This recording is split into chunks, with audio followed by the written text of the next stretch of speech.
Hi, I'm Micah Halpern. Thank you for joining me today as I do some thinking out loud. Our first segment is called Background Briefing.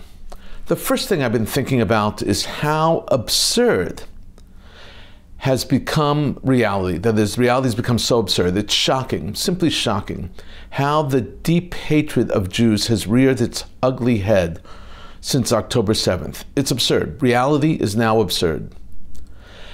At a pro-Hamas anti-Israel rally in London, a new level of what I can only call a mixture of absurdity and disbelief was presented. These rallies are almost commonplace nowadays, but this one was a game changer. Mohammed el-Kurd, a Palestinian originally from East Jerusalem, a writer and a poet in his mid-20s, spoke to the crowd and said, "Our day will come, but we must normalize the massacres as the status quo." I heard him say it, I saw the clip, then I watched it again to make sure I really had heard what I thought I had heard, and I did, and it was in English. He, quote, "We must normalize the massacres," unquote. El-Kurd was preaching to the converted. He had the crowd in the palm of his hands, the man of letters. He knows how to build up to a crescendo. He began slowly. This is how he began.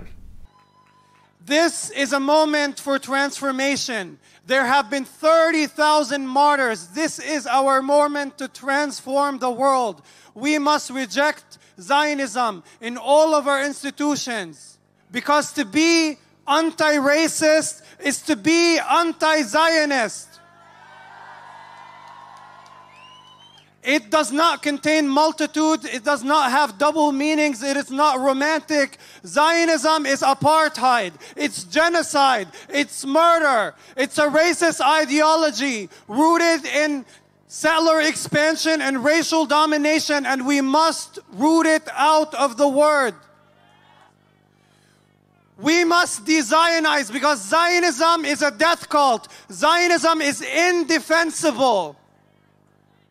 And now, the zinger. Then came the words, the declaration, the call to arms. Quote, "We must normalize the massacres as the status quo." Our day will come, but we must normalize massacres as the status quo.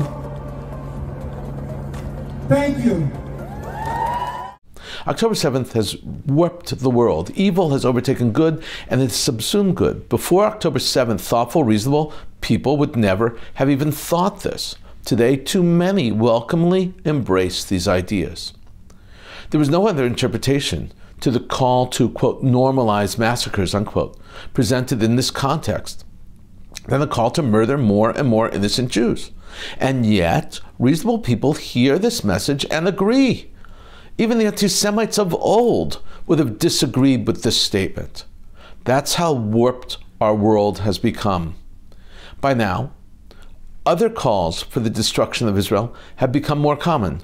Much ink has been spilled about the chant, or actually the rant, from the river to the sea. A call to wipe Israel off the map. It is another license to massacre, mass murder, mass rape, burn, decapitate, and take Jews hostage. And they will, according to the chants, do it. Another frequent banner reads, "Liberate Palestine by any means." Now we know what any means really means. Reasonable people would say that this is not acceptable.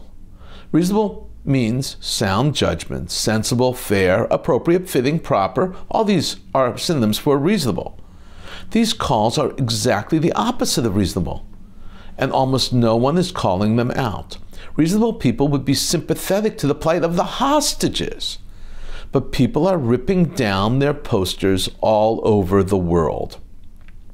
Placards displayed outside the International Criminal Court, the International Court of Justice in The Hague, supporting South Africa's charge that Israel is perpetrating genocide in Gaza is being heard, and they proclaim, quote, "For global peace, Israel must be destroyed. And I do not recognize Israel's right to exist, but bring them home is offensive." Some of the posters are simply absurd. One from a recent London rally blamed America and Israel for October 7th massacres so as to take Iran's oil. That's what the poster said. The hatred of the Jews has filtered down to the most absurd levels. Felix Hassan, a 20-year-old college student and professional video computer gamer, I've watched him grow up. He's fully a personality, filled with personality. I've taken pride in his successes and the very competitive world of gaming. And then suddenly it came to an abrupt end. Felix has been removed from a tournament because of his post on X. Felix, who spent his gap year in Israel, supports Israel. For posting his support for Israel and condemning Hamas, he was removed from the competition. His story, which was originally covered by Israel 365, while shocking, it is unfortunately not unique. Jew hatred is running amok. It is running deep. The tournament, which is called Luminosity Makes Big Moves in 2024, or LBMB, took place on the 5th through the 7th in New York of January. Even Matchup Gaming, in partnership with Luminosity. According to 365, the tournament organizer, Eredos, made it very clear that Hassan was dropped due to his support of Israel. In response to a tweet posted by Journalist Soldier asking why this racist Zionist weasel was allowed at your event, Eredos wrote, "Have been running events all day, just got to this, and he has been removed." Game Guys Entertainment tournament organizer Jordan Lewis then wrote Felix, quote, "While being a Zionist does not deem you as a bad person, and your opinions and how they are expressed are your own, it is my decision that sometimes these expressions have consequences," unquote.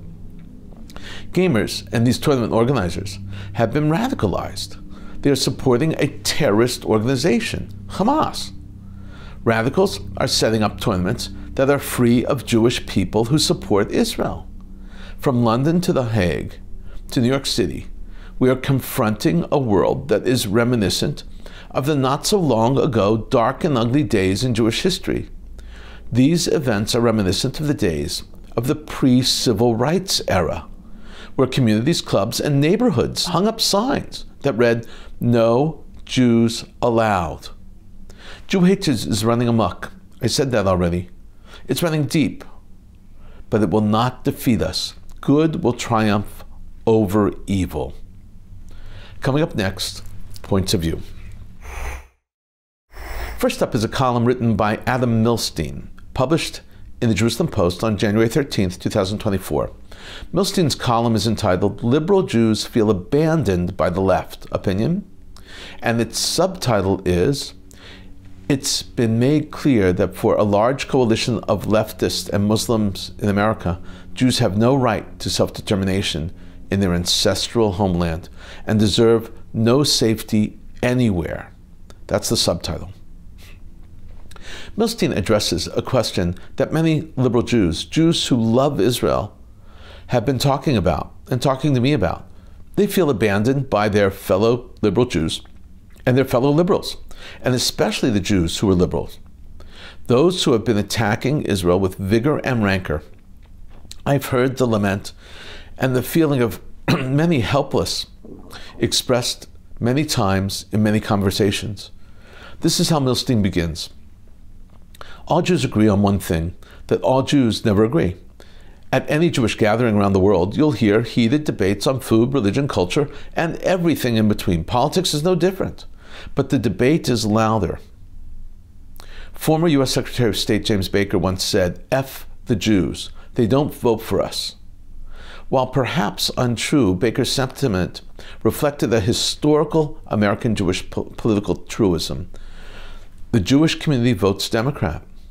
Since the early 1990s, a growing number of Jews have shifted rightward, but the majority of Jewish American community resides in the liberal camp.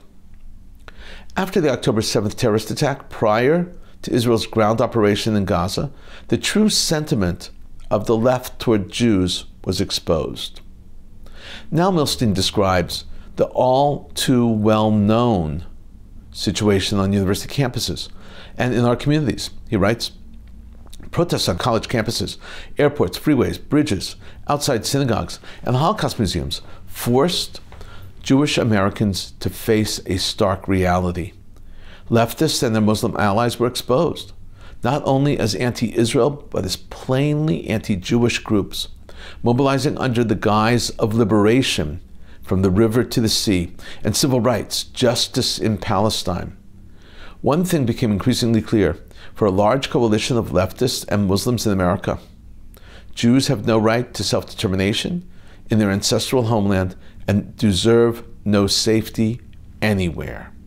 He continues, liberal Jews' residence among American leftists is now in peril. Historically, and for good reason, Jews have been fixated on anti-Semitism from the far right as our greatest threat. This focus on anti-Semitism's political affiliation left us vulnerable. We have virtually ignored the growing warning signs of anti-Semitism from the Islamo-leftist camp. After all, Jews were an integral part of the left. In the name of justice, we've marched with every marginalized community throughout American history. As the column continues, Milstein explains that it appears that liberal lovers of Israel have been abandoned by their former liberal colleagues. And this is how he writes it. Yet, on October 7th, 2023, we marched alone. As our women had blood dripping down their legs, women's rights groups didn't express outrage. They stood silent. As our children were identified by their ashes, children's rights organizations were nowhere to be found. As our civilians were brutalized, all human, civil, and LGBTQ plus rights didn't march, didn't organize, didn't protest. On the contrary, they stood with the attackers. In the wake of October 7th, American Jews were left speechless. The wake-up call has been loud. Jewish political home, the American left, turns a blind eye to war crimes and to the sexual mutilation of women, children, and men when the victims are Jews. It has become clear that in leftist spaces, the American Jew is dehumanized as a mere oppressor, occupier, and colonialist. A white, privileged apartheid supporter. Compassion for the deep trauma Jews sustained was nowhere to be found. One must wonder if killing Jews and raping women in Israel is just and legitimate under the guise of a victim using resistance by any means necessary. What prevents our enemies from committing the same crimes in America? And where can liberal Jews find a political home? Milstein concludes, using the analysis penned by Bret Stephens, to emphasize his point, that those liberal Jews, the answer is to become moderate, a centrist. That while the liberal left is an extreme left, there is space in the liberal moderate. Milstein writes, so where do liberals go from here? The October 8th Jew, as Bret Stephens coined it, recognizes their home as a centrist. The October 8th Jew knows that the extreme left, like the extreme right before it, is no political home. The October 8th Jew is united in the mission to fight the enemies of America, who always come first for the Jews. Never again must be backed by action and Jewish unity. First, no more blind voting for Democrats or Republicans for the sake of historical precedent. All Jews, including liberal Jews, must adopt a litmus test for candidates and support only those determined to fight anti-Semitism and support the U.S.-Israel alliance. Second, pull support from organizations and academic institutions that promote an erasure of Jewish suffering and tacitly endorse Jew hatred. And finally, unite and support American organizations that protect and promote equality and inclusion rather than division and an ideology that aims to destroy Jewish life and American values. Milstein provides an important avenue for Jews and lovers of Israel to both embrace their liberal ideas and to love Israel at the same time. Home is no longer coupled with the extreme left. Milstein explains that very clearly. Thank you, Adam Milstein.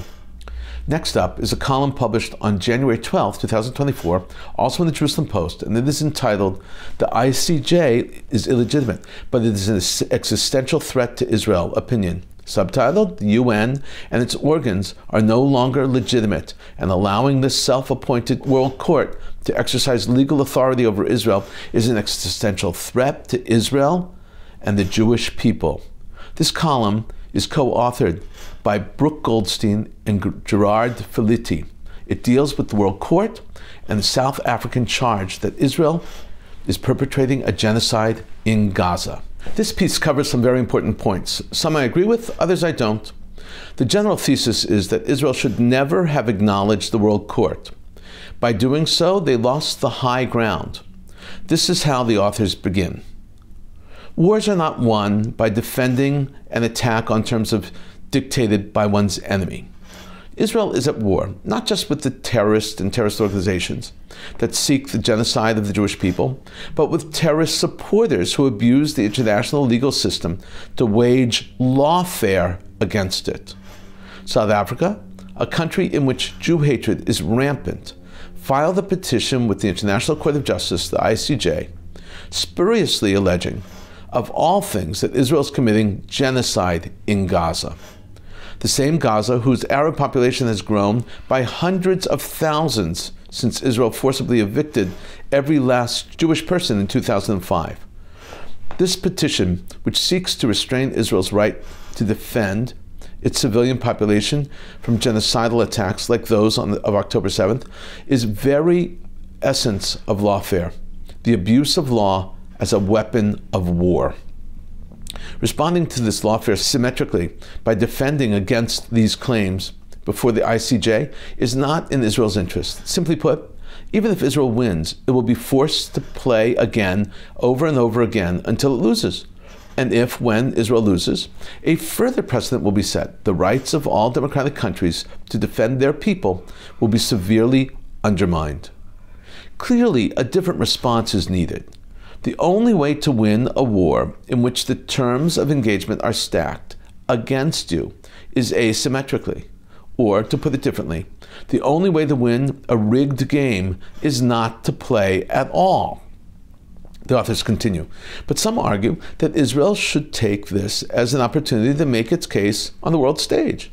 That position reflects a dangerous naivete, given that it ignores the very real bias against Jews, not just among foreign governments, but in the media, which will prevent the opportunity from being realized. The authors now explain the following. What these views have in common, essentially, is the misguided belief that Israel is somehow obligated to defend its existence. But the Jewish people have no obligation to defend their right to life. Historically, the world has stood by time and again as genocide after genocide was committed against the Jewish people. Defending the right to life is less consequential than actually defending Jewish life, which is what Israel is doing. Now the authors suggest a strategy for Israel. They explain what Israel must do in order to proceed here and win. They write, Israel must shift its focus from defensive legal tactics to proactive strategies that assert its position and values on the global stage. In doing so, it will delegitimize the ICJ and neutralize the effect of any ruling coming from what has become a kangaroo court. The authors conclude calling the World Court a shanda. That's not the language they use, it's what I'm using. A shame. In their words, the Genocide Convention was born of the ashes of over 6 million murdered Jews and is now being used as a weapon to enable another genocide. It is shameful that the ICJ, founded in the wake of the devastating World War and with the aim of helping prevent another Holocaust, is now being used as an instrument of lawfare to support the potential mass murder of the Jewish people by trying to restrain Israel from defending itself. The United Nations and its organs are no longer legitimate, and allowing the self-appointed World Court to exercise legal authority over Israel is an existential threat not just to Israel and the Jewish people, but to everyone who values justice, democracy, and the sovereign rights of the world's nations to protect their citizens from genocidal atrocities. This is a very important and very insightful piece. Thank you, Brook and Gerard. Coming up next, commentary through cartoons where pictures tell the story. I want to show you 8 cartoons and memes today. Sorry, no headlines today. First up, we have a cartoon depicting Iran's Grand Ayatollah. On his head is a bird's nest, and perched inside The birds' nests are armed Hamas terrorists, and the birds, actually their name Hamas is written on their heads. Next up is a cartoon showing the difference between Israel and Gaza. Underground, on the Gaza side, are terrorists shooting rockets. On the Israel side are Jewish families in shelters, and above ground, on the Gaza side, the families are there protecting the rockets. On the Israel side, a soldier is protecting a family. You see, that's the difference between Gaza and Israel. This next cartoon is hilarious. A husband and wife are reading the paper and having coffee around the table. The man says, quote, "Arab extremists have always vowed to drive the Jews into the sea."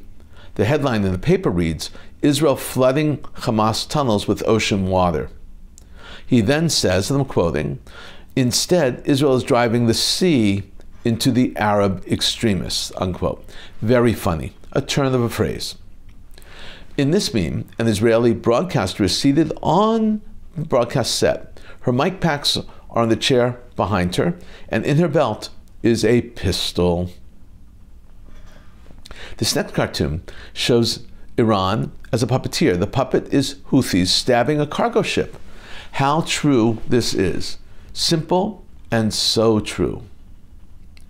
This next cartoon of the World Court, where Israel is on trial for genocide. Watching from the gallery are the Grim Reaper, Assad, Putin, and Hamas. Everyone is saying, let's hope there's justice. Of course we know that what they call justice is nothing other than injustice. This next cartoon expresses the tragic reality of the two youngest Israeli hostages in captivity. Kfir and Ariel Bibas are still hostages in Gaza. We hope and pray that they are still alive and will be released from their captivity. In this cartoon, their toys, untouched by them for over 100 days, are covered in cobwebs. This is so, so sad. And finally, a meme about Harvard. We are looking at the satirical play on the famous Harvard shield, which carries the Harvard slogan, Veritas. Veritas in Latin means truth.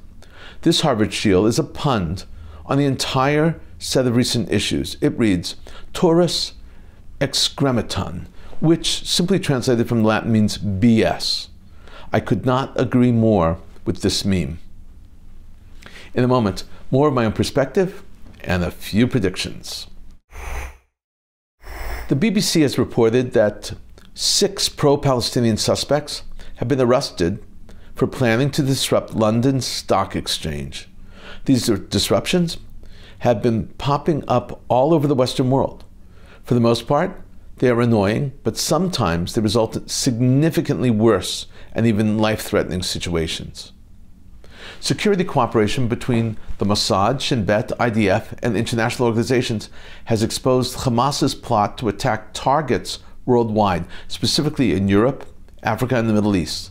The Mossad released a statement that reads, and I'm quoting here, "Thanks to the integration of inter-organizational forces in Israel and around the world, a comprehensive and in-depth picture of Hamas's terrorist activity is revealed, including details of locations and targets of the attacks and those involved in the implementation of the activity, from Hamas commanders in Lebanon to the last of the perpetrators of the operational infrastructure. More specifically, according to the statement, information was received about the intention to, quote, attack the Israeli embassy in Sweden, and that Hamas purchased drones and employed criminal organizations in Europe to promote the attacks." We've been thinking out loud about a lot today. Now that you know what I've been thinking, let me know what you're thinking. Email me at micah@jbstv.org. Tweet me at Micah Halpern. Tell me what you think.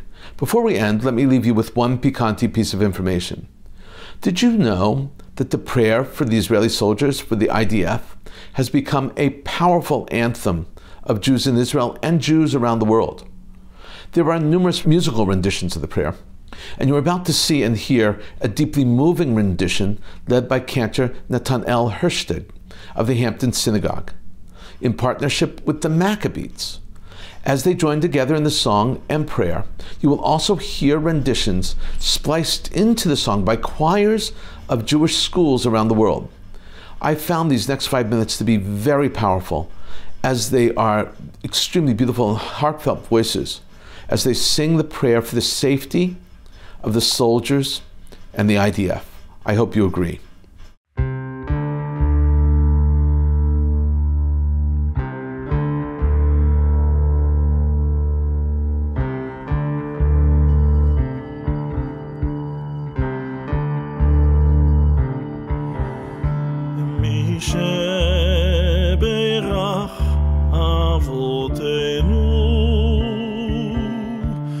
אברהם, יצחק ויעקב, הוא יברך את חיילי צבא הגנה לישראל, הוא יברך את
ייתן אדוני את אויבינו הקמים עלינו ניגפים לפניהם. הקדוש ברוך הוא ישמור ויציל את חיילינו מכל צרה וצוקה, מכל נגע ומחלה, וישלח ברכה והצלחה בכל מעשה ידיהם. ידבר שונאינו תחתיהם, ויעטרם בכתר ישועה ובעטרת ניצחון, ויקוים בהם הכתוב.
Thank you for thinking out loud with me, Micah Halpern. Let's think out loud again next week on JBS.